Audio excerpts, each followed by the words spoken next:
കനത്ത മഴ തുടരുന്നു. മരം വീണും വീട് തകർന്നും പരക്ക നാശനഷ്ടം. കൂത്താട്ടുകുളം തിരുമാറാടിയിൽ മരം വീണ് തൊഴിലുറപ്പ് തൊഴിലാളി മരിച്ചു. വിഴിഞ്ഞം പുല്ലുവിളയിൽ വള്ളം മറിഞ്ഞും മരണം.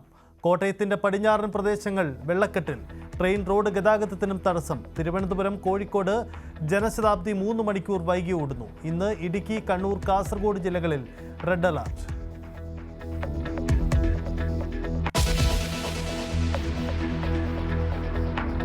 ആശങ്കയായി ഡാമുകളിലും ജലനിരപ്പ് ഉയരുന്നു. പലയിടത്തും ഷട്ടറുകൾ തുറന്നു. നീരൊഴുക്ക് കൂടിയാൽ കൂടുതൽ വെള്ളം തുറന്നുവിടും. നദീതീരങ്ങളിൽ താമസിക്കുന്നവർ ജാഗ്രത പാലിക്കണമെന്ന് മുന്നറിയിപ്പ്. മൂവാറ്റുപുഴയാർ അപകടരേഖയ്ക്ക് മുകളിൽ. കക്കയം ഡാം തുറന്നേക്കും. നിറഞ്ഞൊഴുകി വാഴച്ച.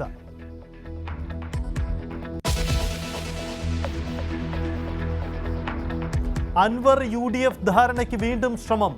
നിർണായക പ്രഖ്യാപനം നടത്താനിരുന്ന വാർത്താ സമ്മേളനം മാറ്റിവെച്ചു. ഒരു ദിവസം കൂടി കാത്തിരിക്കാൻ നേതാക്കൾ അഭ്യർത്ഥിച്ചെന്ന് PV അൻവർ. അൻവറിനെ കൂടെ കൂട്ടാൻ മുസ്ലിം ലീഗിന്റെ മധ്യസ്ഥ ശ്രമം. ഇന്നത്തെ UDF യോഗം നിർണായകം.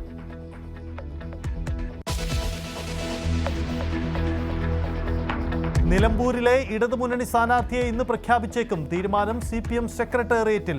ഷെറോണ റോയിയോ P ഷബീറോ സ്ഥാനാർത്ഥിയാകും. സ്വതന്ത്രനെങ്കിൽ M തോമസ് മാത്യുവോ ഷിനാസ് ബാബുവോ മത്സരിക്കും.